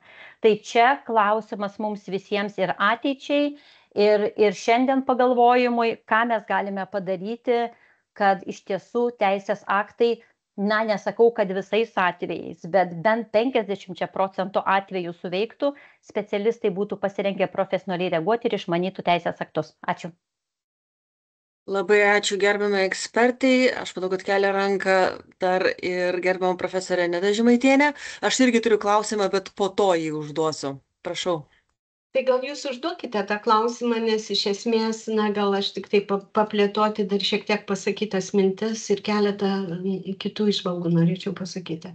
Gerai, ačiū, tuomet ir pasinaudosiu situaciją. Mano klausimas irgi labiau yra iš praktinės pusės dėl bendradarbiavimo su darbdaviais, nes gyvenimo įgūdžių programa aprėpia tam tikrus klausimus, į kurių geriau šiandien gali atsakyti net vaikai negu suaugę žmonės. Labai dažnai, pavyzdžiui, bendradarbis pradeda atvirai kalbėti apie savižudybę, kartais net ir grasinti. Tai kur reikėtų kreiptis bendradarbiams, nes taip lengvai užmegzti kontaktą su kolega, sakykime, kuris yra introvertas, būtų tiesiog pernelik sudėtinga, o situacija jau atrodo visiškai grėsminga. Ir tai nėra pagalba savo, nes žmogus tikrai nesiekia pats šios pagalbos savo, bet tokia bendra visą situaciją tikrai iššlubuoja ir darbdaviai labai dažnai net nežino. Tai ar vyksta tas koordinavimas, informacijos keitimasis su suaugusiems žmonėms, kaip jiem galima būtų geriau pateikti šią informaciją? Ačiū labai, gal Ignas čia pasakys, ar koordinuojama, aš tik tai atliepsiu. Labai svarbią dar vieną dalį palėtėte ir tikrai viena vertus mus labai džiugina tas pokytis, kurį mes matome, kai darbdaviai ir privačių įstaigų ir viešojo sektoriaus įstaigų vadovai tikrai labai vis dažniau ir dažniau pradeda rūpintis emocinę sveikatą savo kolektyve ir tame tarpe reaguoja į savižudybės grėsmę. Dabar klausimas, ką jiems daryti, tai žinot, viena vertus mes jiems sakome, kad reaguokite, kad, reiškia, būkite atidūs ir taip toliau. Antra vertus, mes, kaip jūs teisingai ir sakote, nepateikėme kol kas jiems informacijos, kur ir ką jie turi daryti. Šiandien prieš šitą posėdį aš buvau susijungusi su viena sveikatos priežiūros įstaiga, kurie kreipėsi į mane asmeniškai, vadovai, prašydami pasitarti dėl vienos darbuotojos, kuri yra savižudybės grėsmėje, kaip reaguoti ir ką daryti. Ir tas yra nuolat, bet tai yra tik žmonių asmeninių iniciatyvų ir paieškų rezultatas. Žinau tikrai ne vieną sveikatos priežiūros įstaigą ir taip pat privataus sektoriaus nemažai įstaigų, kur jie tiesiog yra sudarę ilgalaikės sutartis su specialistais, ekspertais, kai vyksta kriziniai atvejai, kad gali pagal sutartį pasinaudoti jų paslaugomis. Tai čia yra viena iš tokių galimybių, bet pamačiau, kad jau yra kolegų, dalyvių, kurie ir komentuoja ir matau, kad žinutėmis dar bando atsakyti ir papildyti, bet ačiū Jums, gerbiama Jekaterina, tai tikrai labai labai svarbus klausimas ir žinojimas, tai kur gali gauti pagalbą ir konsultacinę pagalbą tikrai labai prisidėtų. Ačiū, tuomet ir perduodu žodį gerbiamam profesoriai. Tai aš, sveiki visi, aš iš tikrųjų esu iš vienos pusės ta, kuri tyrinėja, iš kitos pusės esu praktikė, kuri nuolat dirba ir kaip ir Valija susiduria su žmonėmis. Ir va čia atėjau pas jūs visą truputėlį virpanti, nes užsiėmimo metu studentas jau 3 temomis kalbant išbėgo iš auditorijos ir mes kaip tik turėjom ką tik krizės valdymo situaciją. Ir iš tikrųjų, tai, ką jūs sakote apie darbdavius, tai aš manyčiau, kad labai svarbu, kad kiekvienas žinotų, kaip reaguoti ir kad bent jau institucijoje būtų parengta tvarka, kaip susijungia šitą instituciją su algoritmu, su pagalbos algoritmais, kokias bazinės žinias turėtų žinoti ir panašiai. Ir čia buvo įvardinta daug dalykų, ką reikia daryti ir atrodo, kad galima visus valstybės pinigus panaudoti savižudybių prevencijai ir to dar gali būti, kad ir nepakaktų, jeigu mes tą darytume, ne? Bet man atrodo, kad yra labai svarbus prioritetai ir kur link dabar ir einama išsigryninimas, o kas yra pirmieji tie uždaviniai, kam ir kokių tų žinių reikia. Tai aš manau, kad vienas iš tokių labai svarbių uždavinių yra diferenciacija, kur ir ką turėtų žinoti ir kaip Valija minėjo, švietimo įstaigos, kodėl nesusipažinę su teisės aktu, kodėl tai yra delsiama. Kitas dalykas yra, mes turim, tiesiog noriu atkreipti dėmesį, kad mes turim zonas, kurios yra pilkosios, apie kurias mes nekalbam ir kurios buvo iškeltos į viešumą ir ne kartą, bet ten reikalai menkai pajudėjo. Tai vienas dalykas, teko atlikti tyrimą profesinėse mokyklose, kur vertinome rizikas ir smurto paplitimą ir savižudybės grėsmę. Ir ten galima sakyti, kad 5% nepilnamečių jau per savo gyvenimą yra bandę žudytis, ne tai, kad žaloti, bandę žudytis. Tai įsivaizduokite, 5% iki pilnametystės. Tai galite įsivaizduoti, su kuo susiduria profesinė mokykla, kiek yra ir smurto atvejų, ir savižalos atvejų, ir kiek yra specialistų, kai specialistas dirba per kelias profesinės mokyklas, dažnai praktiškai, kaip pasakyti, jis labai menkas gali būti pagalbos teikėjas ir profesinės mokyklos yra pavaldžios tiesiogiai švietimo ministerijai, tai labai dažnai jos netgi negali pasinaudoti paslaugomis tomis, kuriomis gali pasinaudoti bendrojo lavinimo mokyklos, jeigu yra nesudarytos sutartys, o jeigu dar paauglys iš kito rajono, tai yra iš viso problemiška situacija ir tai yra tokios tiksinčios jaunų žmonių su tikrai dažnai rizikinga elgsena sankaupos. Kitas dalykas, apie ką niekas nekalba ir gal suprantama, kodėl, tai yra žmonės, kurie negali patys pareikšti, kad jiems reikia pagalbos, tai yra neįgalūs asmenys, tai yra neįgalius asmenys slaugantys artimieji. Ir su kuo man teko susidurti, mes turime ir tokią negalios psichologijos kursą savo universitete, medicinos universitete. Tai, žinot, tenka bendrauti ir bendradarbiauti, tai psichologų ten beveik iš viso nėra dirbančių toje sistemoje ir psichologai labai menkai žino, kaip čia dabar reikėtų reaguoti, ką čia reikėtų daryti, jeigu rizika, nei artimieji žino, nei specialistai žino, nei kaip padėti, nei kaip megzti ryšį, nes tai yra kitaip ir, ir šita zona yra irgi absoliučiai pilka. Jeigu kalbėti apie artimuosius, tai artimieji taip pat atlikome tyrimą tokį labai sudėtingą, sunkų, kai susitikom, ir Valija dalyvavo tame tyrime kaip tyrėja, su 150 nusižudžiusių artimųjų visoje Lietuvoje, bandydami išsiaiškinti, kas vyko ir kada jiems labiausiai reikėjo pagalbos. Tai, žinot, aš galvojau, kad mes išsiaiškinsim ir žinosim, kada reikėjo pagalbos, bet atsakymas yra labai skirtingai. Vienam reikėjo taip pat, kitam reikėjo palaidotuvių, kitas po metų nerado savo vietos ir tai, ką Valija mini, turi būti sisteminga stebėsena, bent jau ryšio palaikymas su ta šeima ar tais artimaisiais, tiesiog galbūt periodiškai nusiunčiant kažkokią tai žinutę apie tai, kad galbūt jie norėtų ir yra galimybė priminimai tokie. Tai ir kalbant apie tai, kiek padaryta, tai aš manau geriausia byloja statistika. Aš manau, kad vienas iš didžiausių dalykų, kas buvo padaryta, tai yra tas užtvankos pastatymas. Tai atsiranda vis daugiau žmonių, kurie žino, kaip sureaguoti.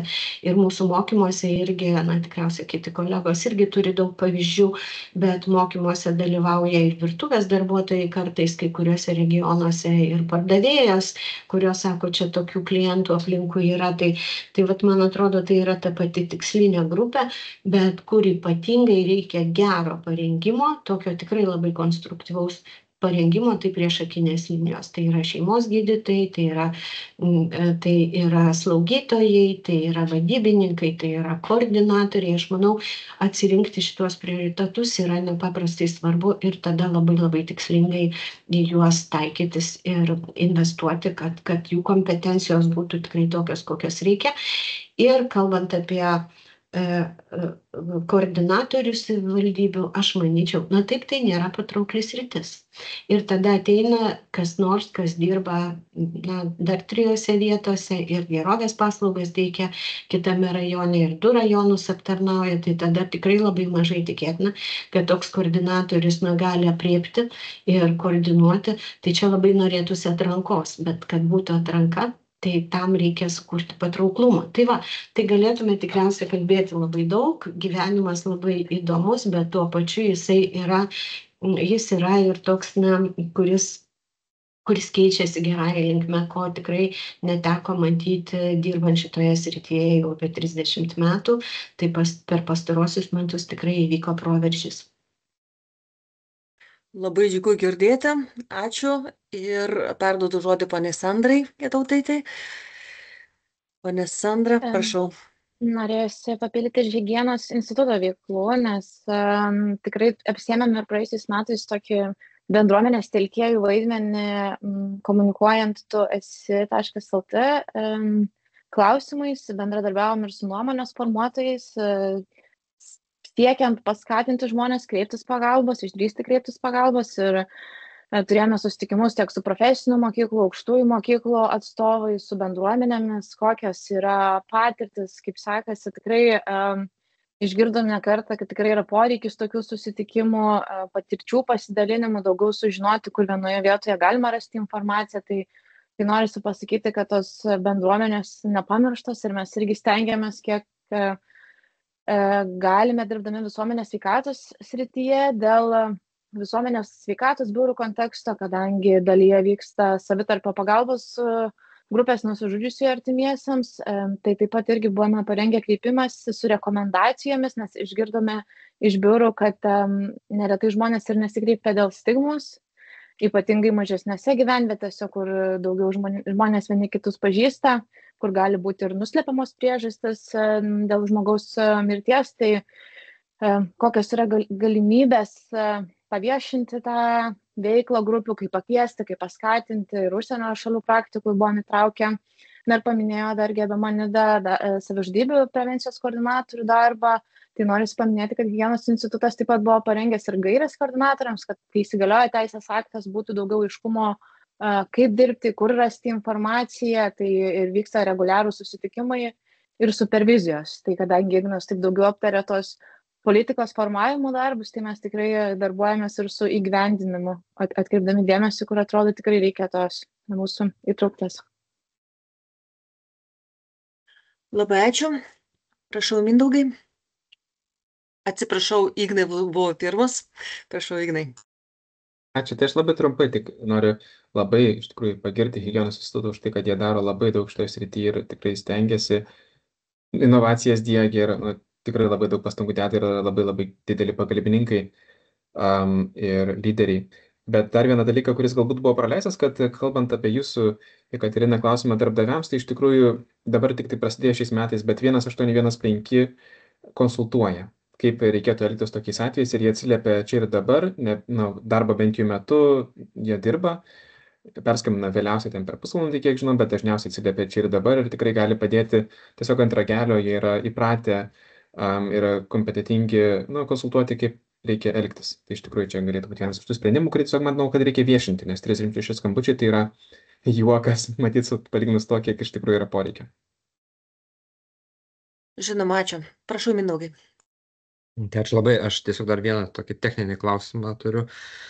O šis mūsų posėdis uždaras, nes aš kaip suprantu, jis nėra transliuojamas Seimas tiesiogiai, nes, man atrodo, svarbu turėti ir šiaip tą archyvą, kas besidomi, ir galimybę turėti istorinį prieigą. Tai nežinau, ar čia bus įmanoma įkelt, tai tiesiog tokį liktai stebiu momentą. Dabar dar kitas momentas, kurį irgi norėčiau galbūt ir klausti gerbiamo Igno, toks patikslinimai, gal yra aišku, kas iš viceministrų kuruos šią sritį. Ir vis tiek norėtųsi tam tikro to politinio dėmesio ir ypatingai tada, kada yra tas etapas, kada vyriausybė koncentruojasi į programos priemonių rengimo planą ir, nežinau, su mūsų komisija, man atrodo, irgi svarbus yra tas toks diskusijoje bendras dalyvavimas. O dabar aš daugiau netiekiau apie klausimus, kad gal nebereikėtų daugiau irgi pasisakinėti, ką norėjau galbūt irgi taip jau ir prie pasiūlymų tam tikrų. Žiūrint į ir tuos vyriausybės programos punktus, kelis, kurie yra įvardinti ir tą etapą, kuriame esam, kaip minėjau, vyriausybė turi iki pavasario parengti priemonių gyvenimo planą. Tai man atrodo, kad politiškai šiek tiek trūksta ambicijos. Ir žiūrint į tą, ką pristatė ir Higienos institutas su statistikos duomenimis, tas atotrukis mūsų Slovėnijos pralenkimas vos, bet žiūrėkim, tai tikrai tos ir tai jau dešimtmetis, turbūt gal ir ilgesnis laikas, kada tenka tą matyti, turėti tą vis linksniuojamą mūsų buvimą ES gale, net ir tų kitų Estijos, Latvijos, žiūrėkit, tas atotrukis, bent jau galbūt galim siekti ambiciją, kad turim siekti, aš suprantu, kad nusistato plane, nacionaliniam plane yra nustatyti, koks turi būti tas rodiklis, jisai buvo 18 žūčių neviršiančia 100 000 gyventojų 24 metam, dabar 16 yra iki 26 metų, bet aš suprantu, kad tai yra ir ministro ministro parašas dedamas, aš manau, kad mes irgi kaip komisija galėtum irgi tam tikrą siūlyti tos ambiciją stiprinti, daryti iš to prioritetą tam tikrą ir tą spartinti. Tikrai yra, kad aš suprantu, kad čia nėra lengvų receptų sunkiom problemom spręsti, bet žiūrint ir į tą valstybių patirtį, nežinau, ne patirtį, bet situaciją. Latvija, Estija, 14, 15 yra, jau dabar kažkur panašiai tas pasiekęs, o mūsų tas šuolis iš karto 19, jisai yra iš karto rodo tą tokį didelį atitrūkimą. Tai gal mes irgi politiškai galėtumėm siūlyti kokį protokolinių tarimų dėl siūlymo, kokia tai galėtų būti politinė ambicija, galbūt irgi diskutuojant ir su tarybos atstovais, galbūt netgi irgi galėtų būti susijungimas atitinkamai, jeigu turime naujas pareigybės koordinatorių.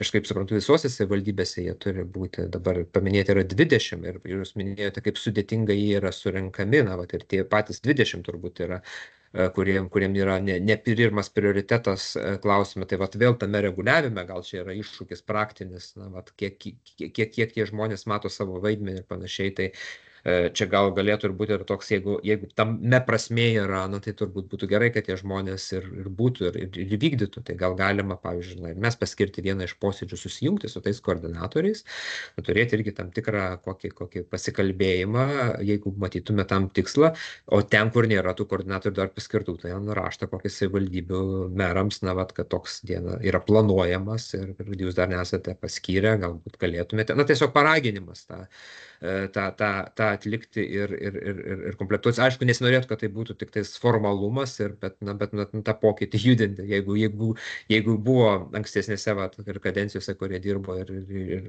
ypač ekspertai matė tame prasme, kad jie būtų, tai natūralu, kad būtų gerai, kad jie ir įsiveiklintų į bendrą sistemą. Tai ir dėl tos ambicijos apibrėžimo, kaip ir minėjau, tą protokolinį, iš mūsų komisijos išeinančio, ar dėl to rodiklio siektino, toks, kad būtų aišku, ar dėl tos paslaugų prieinamumo ir pasiūlymo algoritmų visų, kurie, matome, kad atpažinimo, visoms toms institucijoms kažkokio, kurie dirba ir moktų, kad ne tik teisės aktus, bet ir suprastų, bet ir praktikoje galėtų pritaikyti, man atrodo, gal labai nedaug, matyt, teisingai buvo pastebėta, kad reikalingi prioritetai, nepriepti labai daug sričių, bet nusistačius, tada mes irgi galėtumėm per tos mūsų 4 metus daug tikslingiau ir prasmingiau tą veiklą savo sukoncentruoti į tuos taškinius klausimus. Tai galbūt tada šiam etapui ir turbūt šitam posėdžiui tiek. Ačiū. Ačiū labai, jo komentarą matau ir Jolitos, kad iš tiesų pirmą kartą taip atsitiko, kad transliacija buvo sustabdyta YouTube dėl pernelik jautraus turinio, kalbant apie prevencinės priemonės, kalbant apie savižudybę, tai bandysim atstatyti ir kadangi ši posėdis yra atviras ir turėtų būti viešai prieinamas visiems.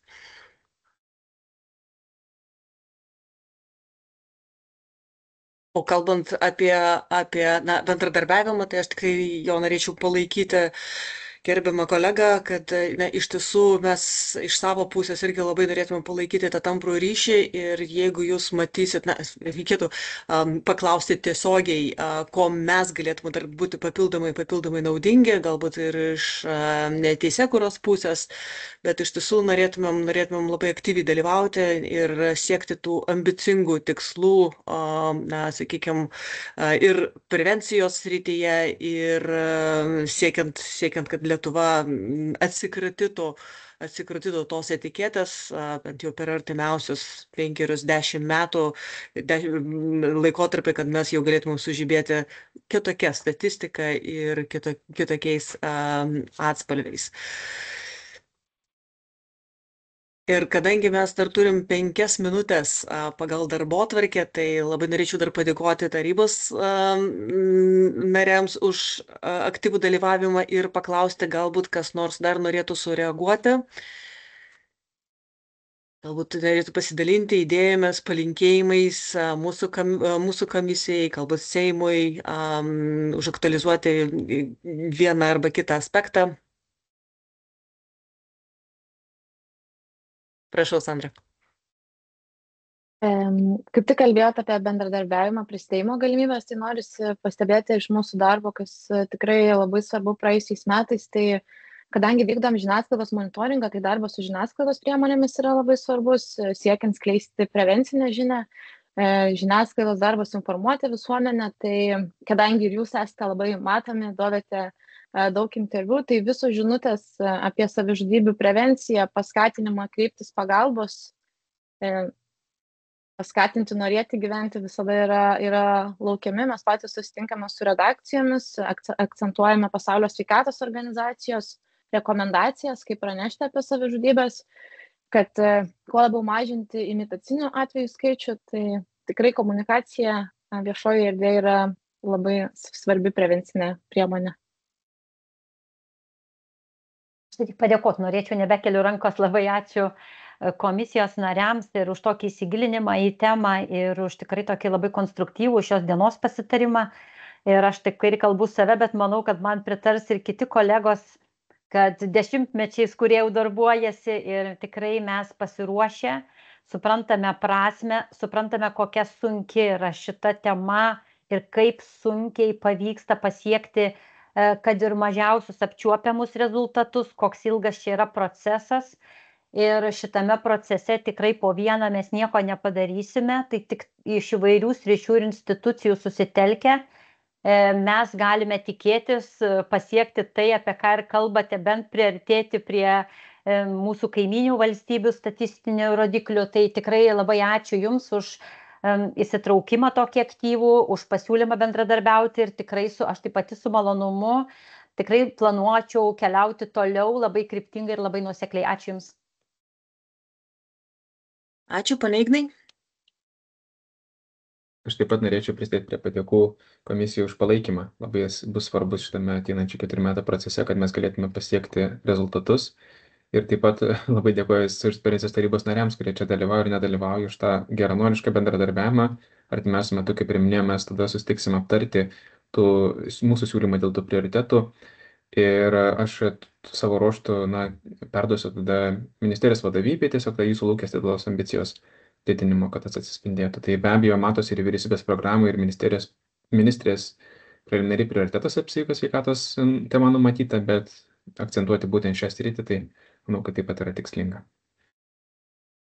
Ačiū labai, aš savo raštu irgi dar norėčiau pasidžiaugti, kad pasistumėjom šiek tiek ir link tam tikros metodinės medžiagos ir tuo pačiu bus atliekami tyrimai, kurį laiką jau matyt mes jau pribrendom ir ateityje irgi norėtumėm šiek tiek praplėsti, kaip galima būtų tokius mokslinius tyrimus daryti, atlikti ir ne vienkartinius, galbūt nuolatinius. Ir dar norėjau paklausti, o koronerio tyrimas, ar jisai planuojamas būti vienkartinis, ar mes visgi judam prie nuolatinio stebėjimo? Šiuo metu numatomas vienkartinis, jisai bus išsamus, ganėtinai brangus, nes tai labai daug žmogiškų išteklių reikalaus ir netgi keli turbūt universitetai turės susijungti pastangoms. Išvadose turbūt bus rekomendacijos dėl proceso tobulinimo. Prasme, jų proceso kaip nuolatinių funkcijų, tai žiūrėsim, stengsimės įgyvendinti. Puiku, tai labai lauksim tuomet rezultatų ir labai norėčiau dar kartelį padėkoti visiems svečiams. Ačiū už jūsų išsamius pristatymus, neabejoju, kad mes dar nekartą kreipsimės jūsų ekspertizės. Dėkui ir tuomet iki greito.